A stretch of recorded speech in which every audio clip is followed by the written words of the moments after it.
عصمت چغتائی ہندوستان کی ایک مشہور اردو مصنفہ جنہوں نے افسانہ نگاری، خاکہ نگاری اور ناول نگاری میں نام پیدا کیا۔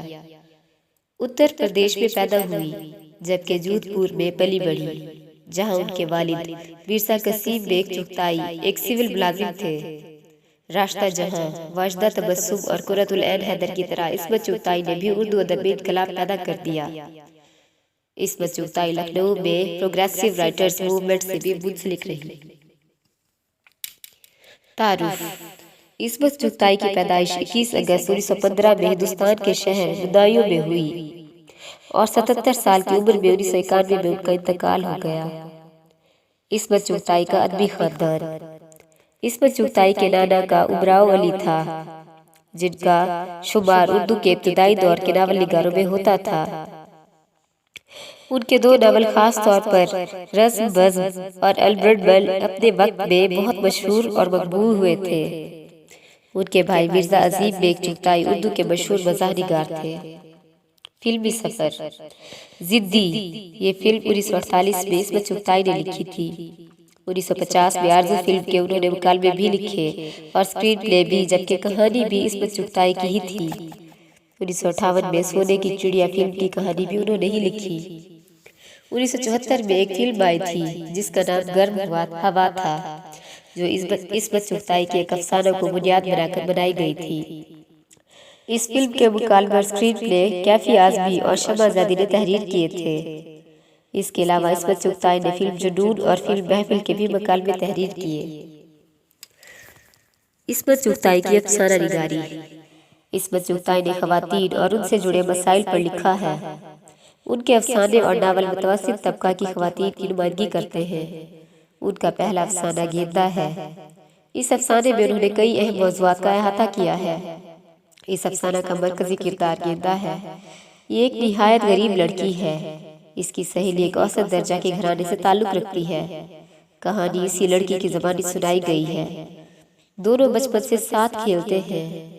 گیندا کی بچپن میں ہی شادی ہو جاتی ہے اور وہ بیوہ بھی ہو جاتی ہے۔